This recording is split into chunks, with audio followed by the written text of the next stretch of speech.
안녕하세요. 오늘도 차은살롱을 찾아주셔서 감사합니다. 저는 결혼 5년 차로 3살이 된 예쁜 공주님의 엄마인 30대 주부입니다. 올해는 저한테는 좀 특별한 해인데요.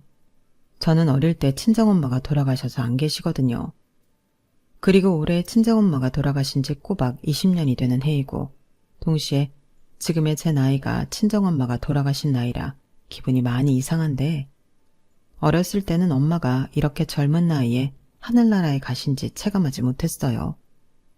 그리고 이제 막 말문이 터져서 조잘조잘 이야기하는 아이를 키우다 보니 저를 두고 차마 눈을 감을 수 없었을 것 같은 엄마의 심정이 와닿았는데, 엄마의 부재는 저에겐 항상 상처였고 아픔이었어요.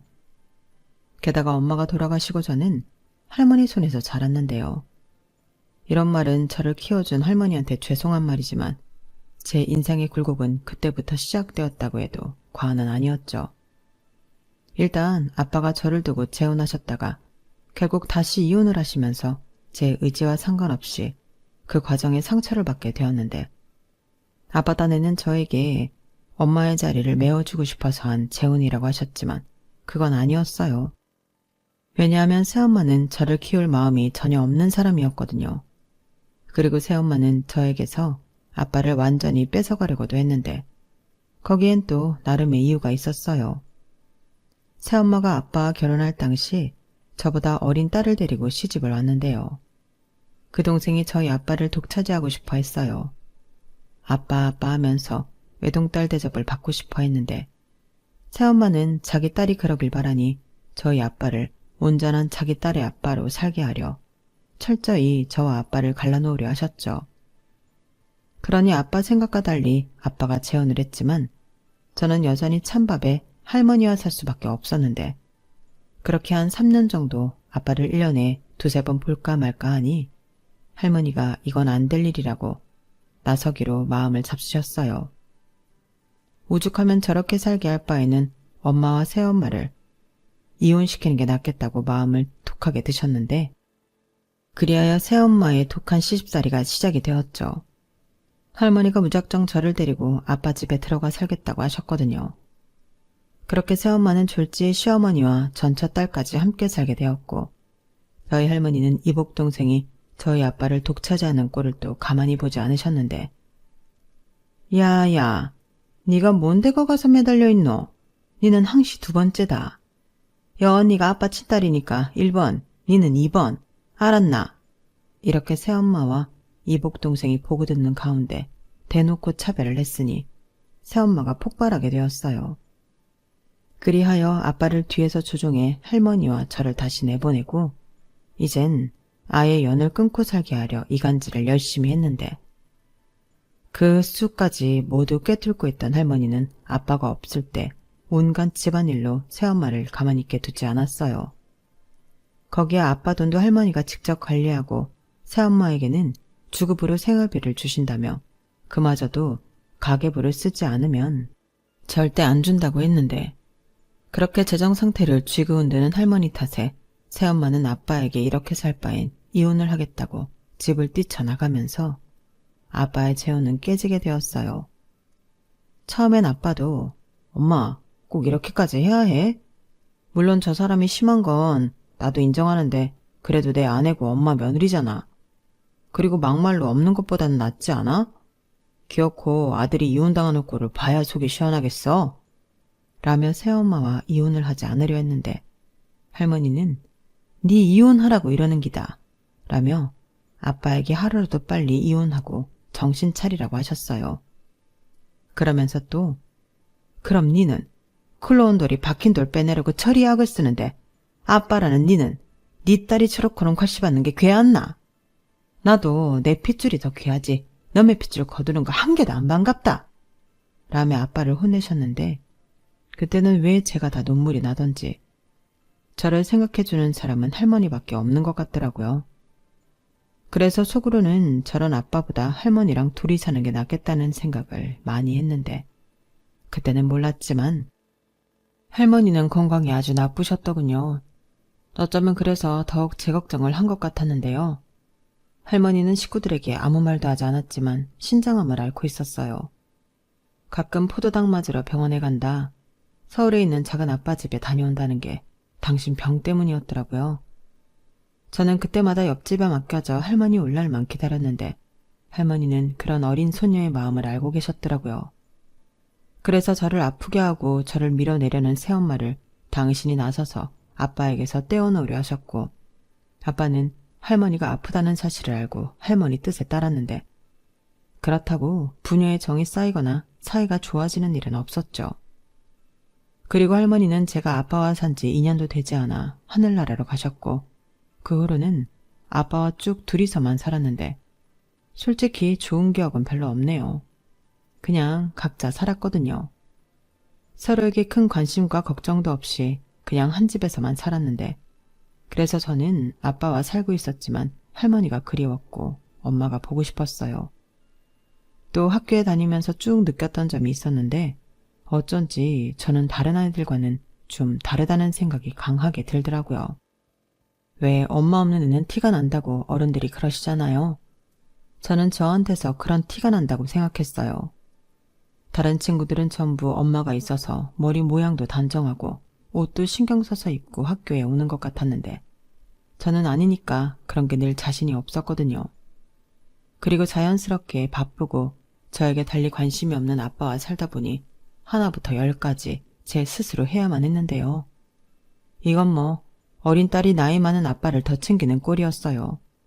청소도 그렇고 공과금 내고 심지어 슈퍼에서 간단한 식재료를 사다 제가 밥을 하기도 했는데 그렇게 살다 보니 저는 빨리 어른이 되고 싶었어요. 그 이유는 간단했는데 혼자 살고 싶었거든요.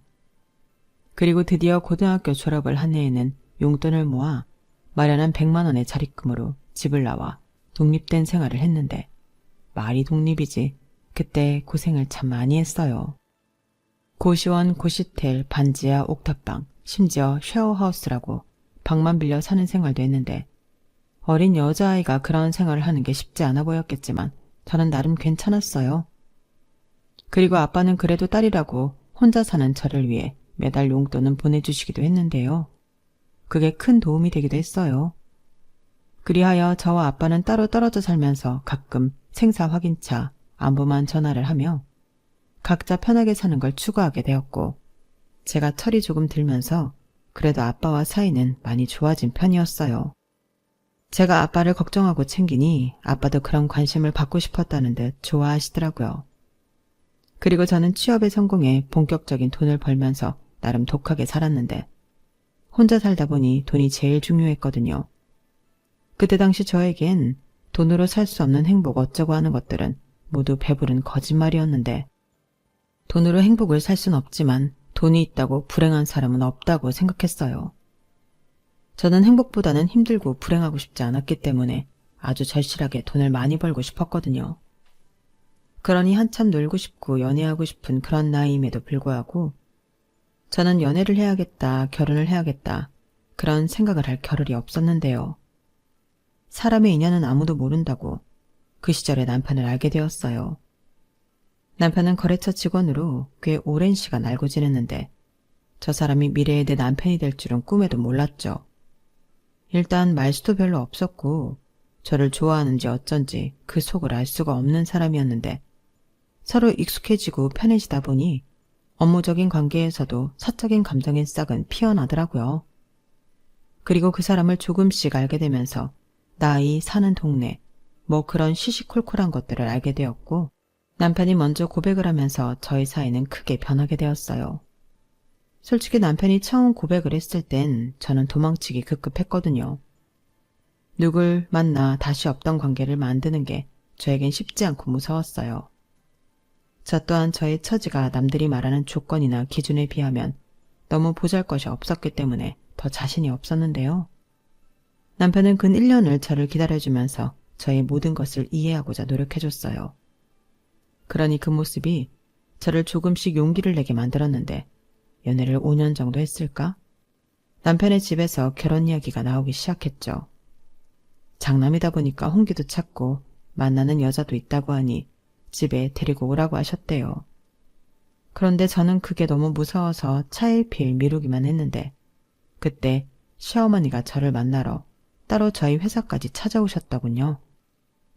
남편에게 대강의 이야기를 들었다며 편하게 차 한잔만 하자고 하셨는데 그때 처음 본 시어머니의 인상은 걱정했던 것과 달리 인상이 좋으셨어요. 또 이미 남편과는 연애하면서 저희 집안 사정을 모두 이야기했던 터라 시어머니는 제가 무얼 걱정하는지 알고 계셨는데 시어머니가 먼저 오해할까봐 말하기가 좀 어려운데 경탁이한테 얘기는 대충 들었어요. 그리고 아무래도 그런 것 때문에 우리 집에 인사 오는 게 힘든 것 같아서 내가 먼저 이렇게 찾아오게 되었는데 실제로 이렇게 만나보니 이런 와중에도 너무 반갑네. 많이 힘들었을 텐데 잘 컸네. 할머니가 사랑과 정성으로 키운 귀한 티가 나는 것 같아요. 내 나이쯤 되면 척 보면 딱이거든. 그러니까 괜히 걱정 사서 하지 말고 우리는 선영씨 정도면 감지덕지니까 편하게 봐요. 우리 집에 놀러 온다고 생각해주면 더 고맙고 우리 금방 또 볼 수 있는 거 맞죠? 아무래도 내가 먼저 이렇게 말을 해줘야 우리가 하루라도 더 빨리 볼 수 있을 것 같아서 갑자기 찾아와서 미안해요 라고 해주시니 저는 확실히 마음이 편했어요. 이미 벌써 제 사정을 알고 계신다는 것도 마음이 놓였고 그럼에도 불구하고 저리 말씀해 주시니 감사했는데 어느덧 제 마음 한켠에 저런 분이라면 시어머니로 모시면서 잘해드리고 싶더라고요.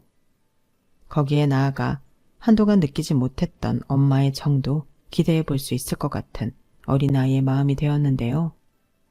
그런 계기가 발판이 되어 저와 남편은 결혼하게 되었어요.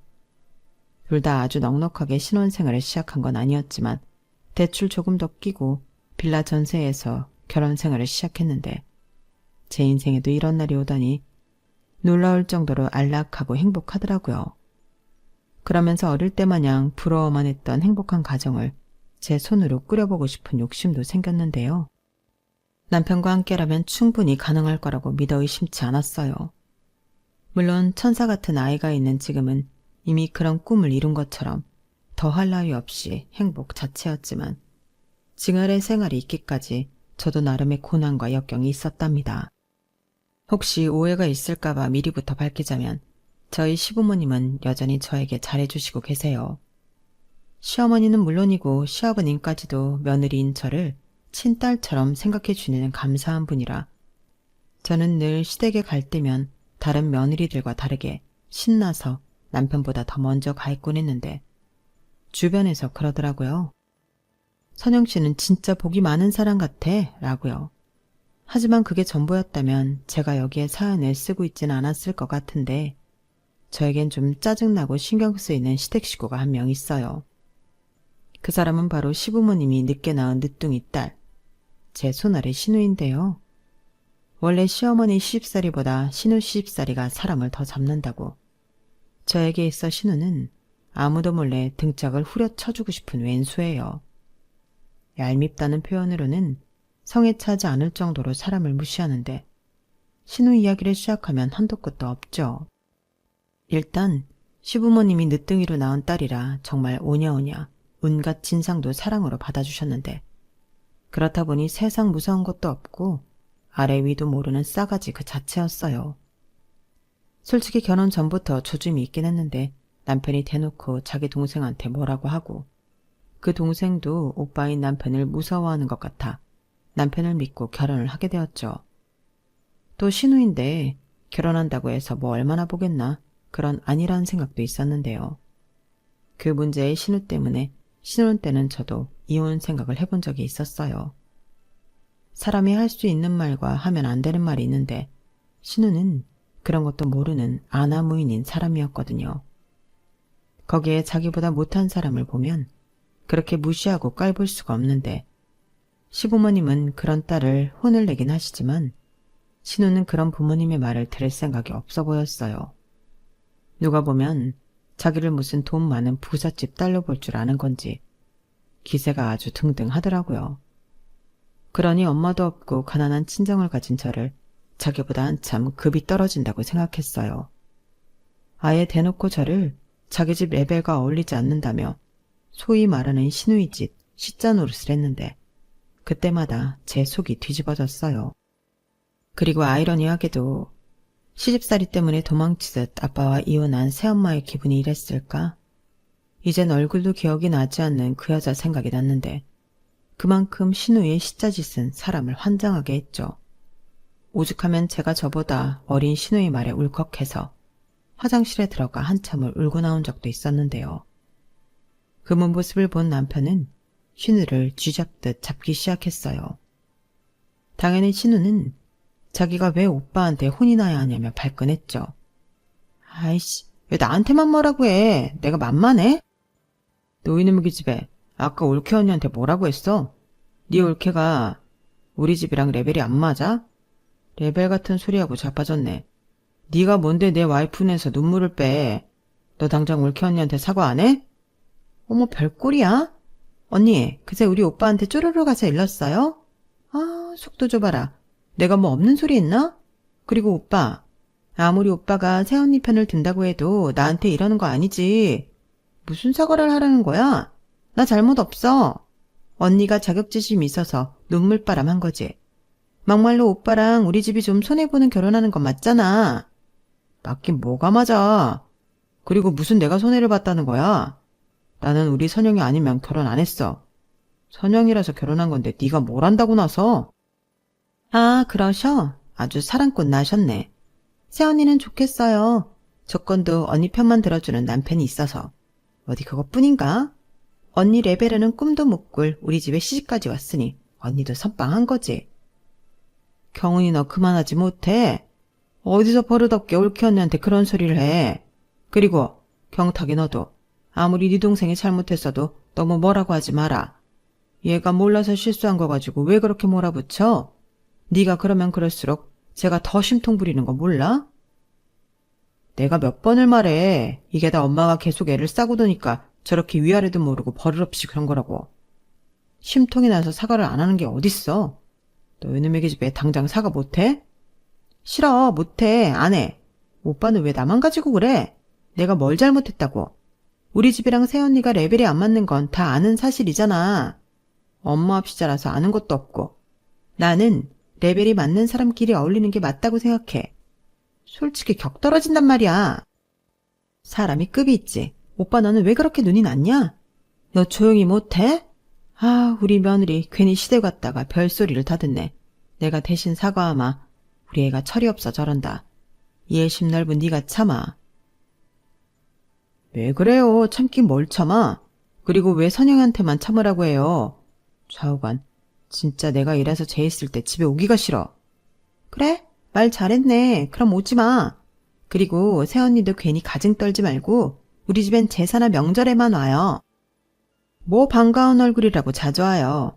우리 엄마 아빠가 잘해주니까 자기가 무슨 친딸이라도 된 줄 아는 거야? 진짜 기분 나빠.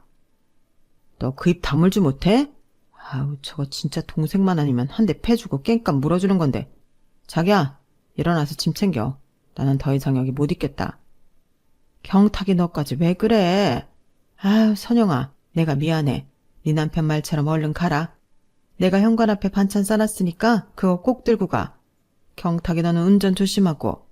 괜히 성질난다고 운전 막 하면 안 된다. 선영이 놀래. 저는 신우 때문에 속이 뒤집어졌다 펴졌다 난리가 났지만 그때는 아무 소리 하지 못했어요.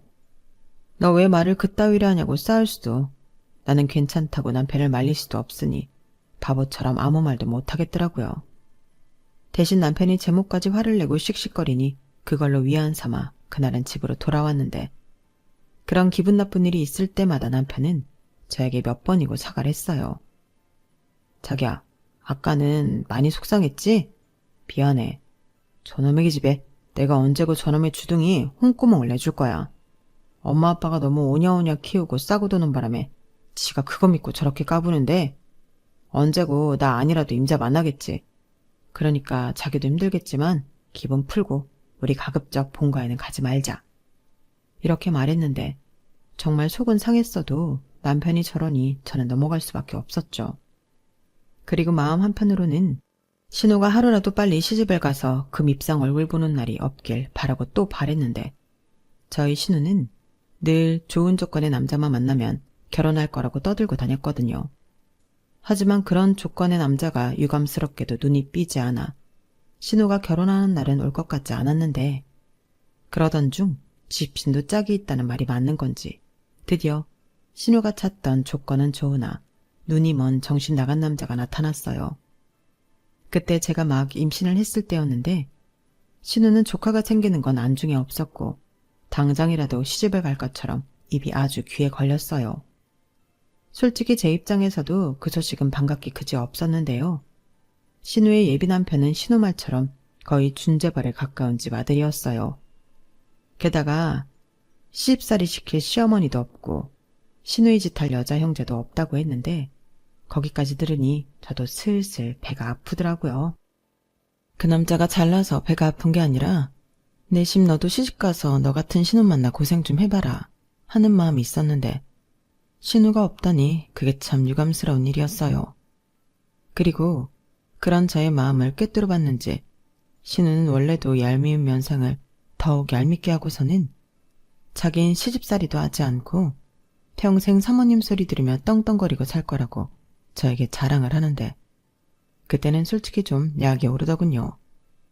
세상에는 권선징악이 있다고 했는데 왜 저 못된 신우는 인생만 잘 풀리는 건지 하늘이 다 원망스러웠어요. 그렇게 신우는 나름 조건을 맞춰 시집을 간다고 자기 집 기둥뿌리도 뽑아 호화스럽게 결혼식을 올렸는데 상견례 때와 결혼식 당일에 뵌 신우의 가족들은 인상도 좋고 좋으신 분들 같더군요. 신우가 집안의 막내이다 보니 귀염상이라며 신우의 시아버지, 그러니까 저희한테는 사돈 되시는 분이 신우를 딸처럼 여기겠다고 하셨어요.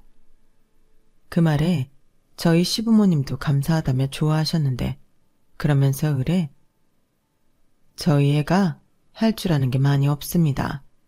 저희가 늦게 본 귀한 딸이라 너무 곱게만 키워 그런 거니 너 그렇게 봐주세요. 그리고 집안 가풍에 맞게 많이 배우도록 이야기도 해놨으니 넓은 아량으로 지켜봐 주세요. 라고 하시며 신우를 예쁘게 봐달라고 하셨어요. 솔직히 그때도 저는 저 사람들은 자기 며느리의 실체를 다 아는 걸까?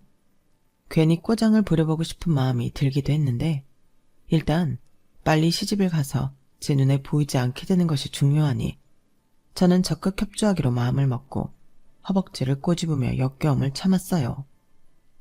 가뜩이나 임신해서 비위도 약한데 신우가 하는 짓이 너무 밥맛이라 참는 게 힘들었거든요.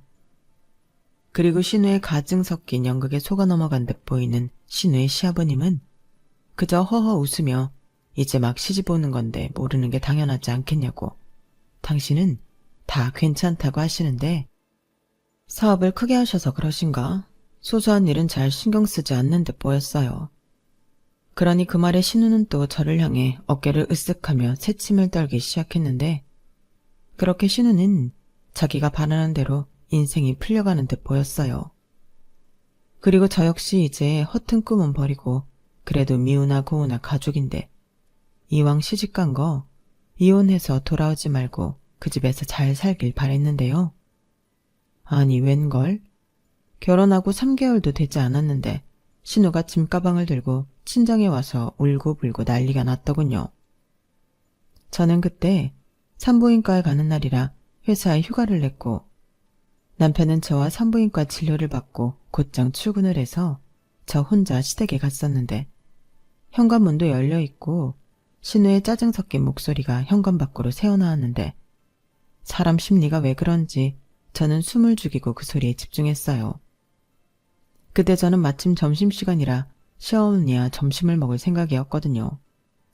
그 전날 시어머니가 지나가는 말로 초밥이 드시고 싶다고 하셨는데 산부인과 근처에 맛있다고 소문난 가게가 있어서 저는 일부러 포장까지 했어요. 그리고 깜짝 놀라게 해드리려고 연락도 없이 부랴부랴 왔는데 정작 서프라이즈는 신우가 해주고 있더라고요. 그렇게 귀를 기울이며 듣고 있는데 신우 집에도 신우 같은 사람이 있었나 보더군요. 그것도 한 사람이 아니라 셋이나 됐는데 시 고모님이라는 분들이 조카 며느리라고 신우를 엄청 잡는 것 같았어요. 아주 신우가 꽁지가 빠져서는 친정으로 주랭랑을 쳤는데 자기 엄마를 붙잡고 서럽게 우는 거 있죠?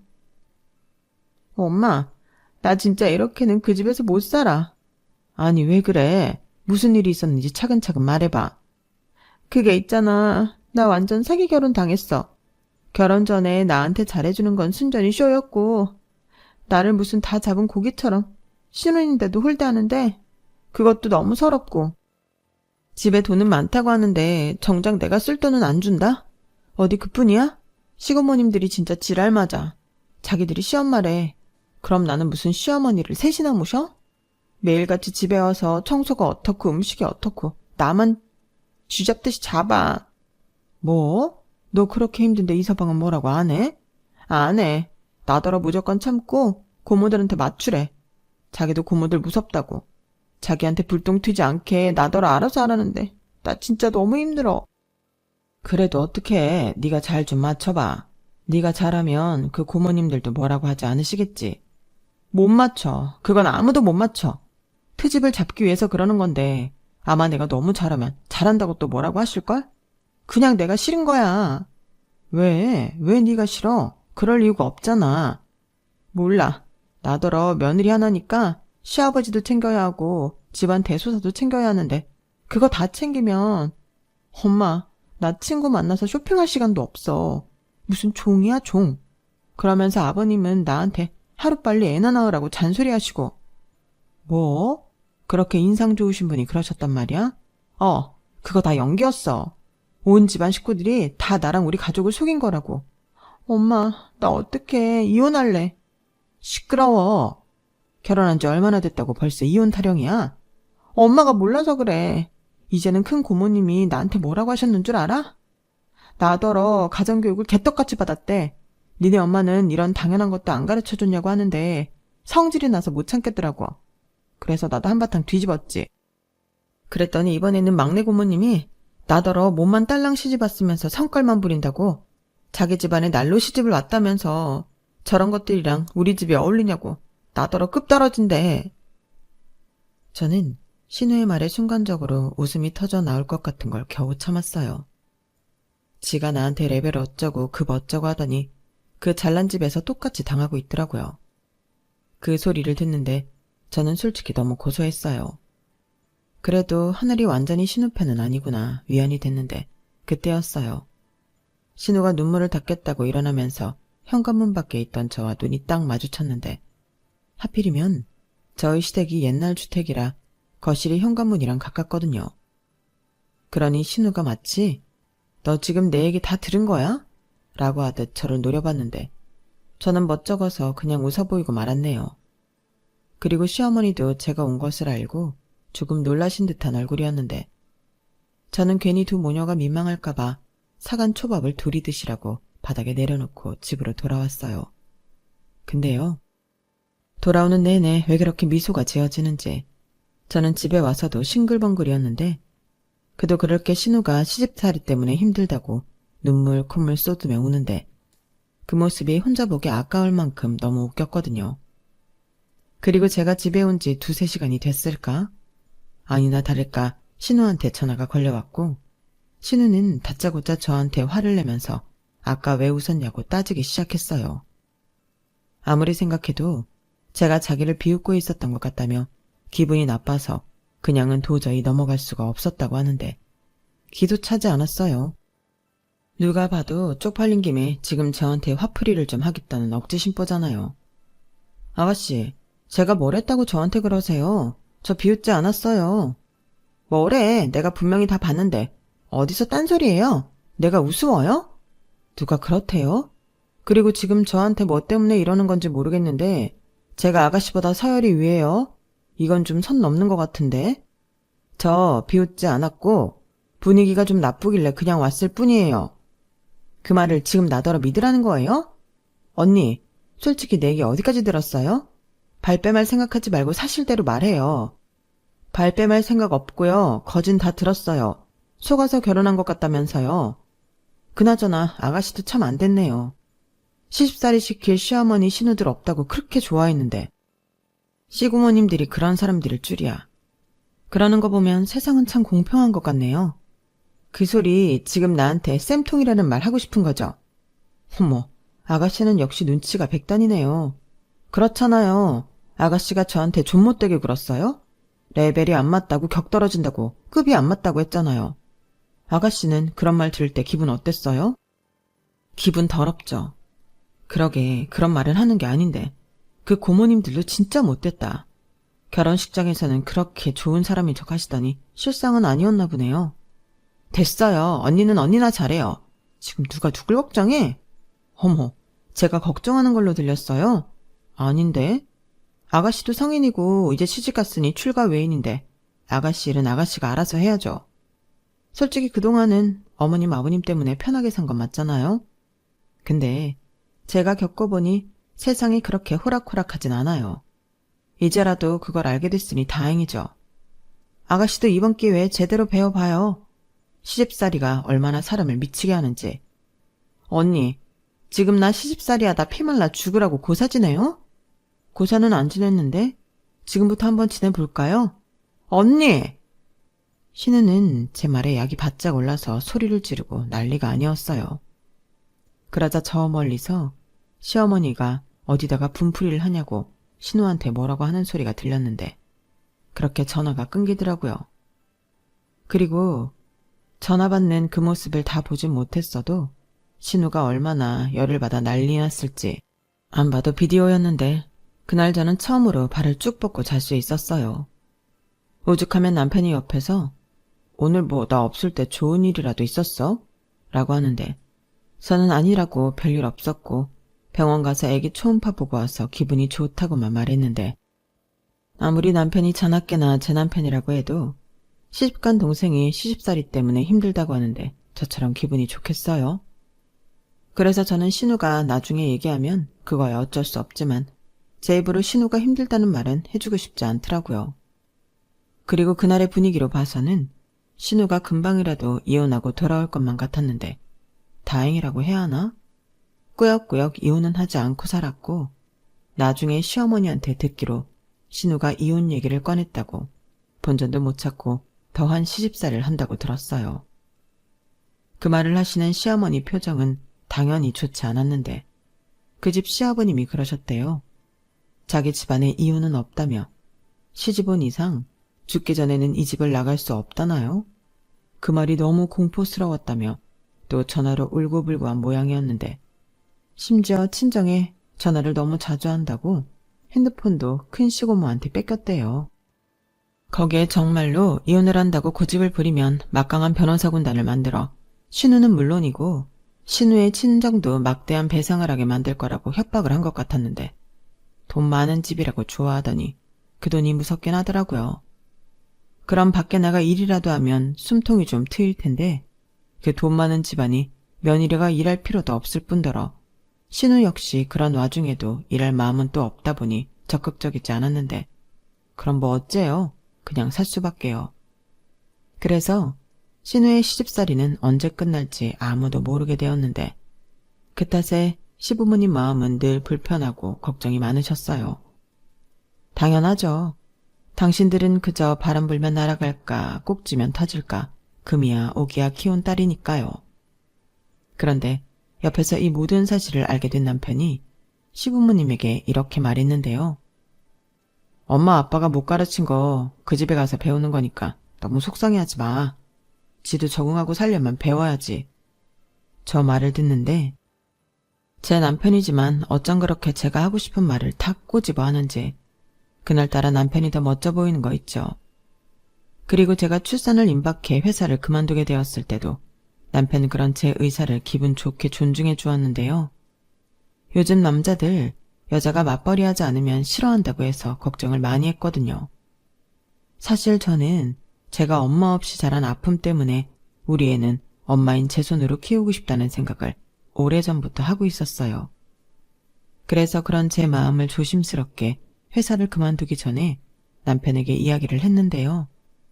남편은 전혀 싫지 않다는 듯 맞아. 애는 엄마 손에 자라야 정서적으로도 좋지. 나는 자기만 좋다고 하면 대찬성이야. 그나저나 우리 애는 참 좋겠다. 선영이가 엄마라서. 라고 오히려 제 선택을 지지해 주던 사람이었어요. 그때 얼마나 남편한테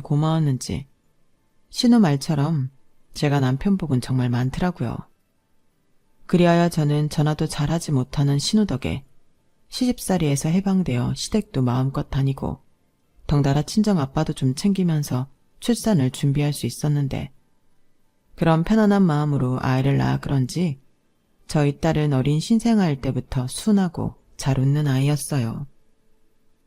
조리원에서도 무슨 이런 인형 같은 얘기가 있냐고 간호사 선생님들이 모두 예뻐하셨는데, 그렇게 태생부터 사랑을 듬뿍 받더니 자타공인 사랑둥이가 되었어요. 그리고 집안에 아이가 태어나니 그 분위기가 확 바뀌었는데 생기와 사랑이 넘치게 되더라고요. 거기에 당신 딸에게는 그렇게 무뚝뚝할 수가 없더니 친정아빠는 요즘 제가 보내준 외손녀 사진과 동영상 보는 재미에 시간 가는 줄 모르신다며 저한테 오늘은 사진이나 동영상 없냐? 라고 연락도 자주 하시고 선물도 어찌나 자주 보내시던지, 우리 아빠가 원래 저런 사람이었나? 딸인 저도 놀라는 일이 많았어요.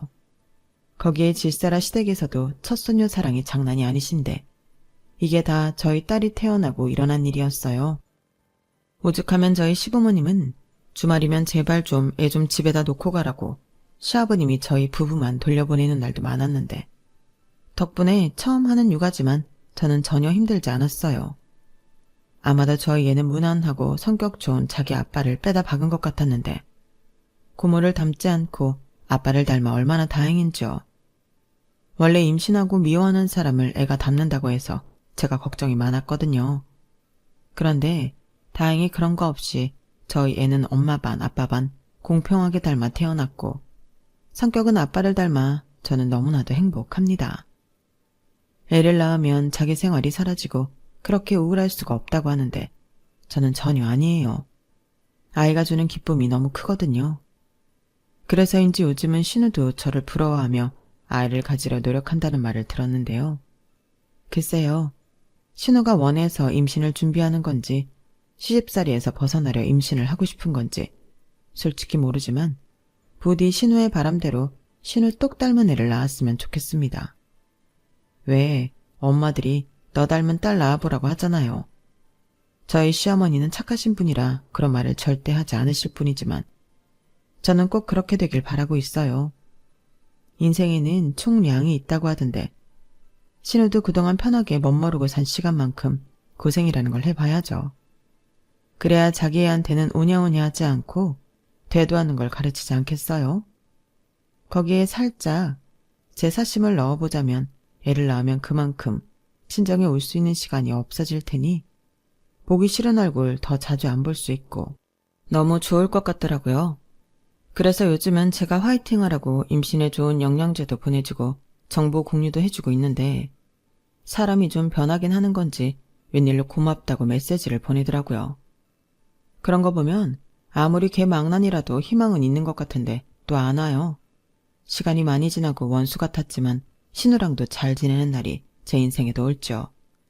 뭐 별로 기대는 되지 않지만 앞으로 신우랑 또 레벨 어쩌고 급 어쩌고 그런 소리 때문에 다투는 날은 없었으면 좋겠어요. 그리고 요즘 저는 또 새로운 재미에 빠졌는데 아이 키우면서 집에서 할 수 있는 일이 뭐가 있을까 그런 고민을 많이 했거든요. 아무래도 아이가 요즘은 어린이집에 가기도 하고 그 시간에 파트타임이라고 하려 해도 시간이 애매해서 이것저것 고민을 해봤었는데 제가 사진 찍고 글 쓰는 걸 좋아하다 보니 육아 일기를 쓰던 걸 아이 용품을 공구하고 팔기 시작했어요. 그런데 같이 아이 키우는 엄마다 보니 믿고 쓴다며 매출이 좀 나더라고요.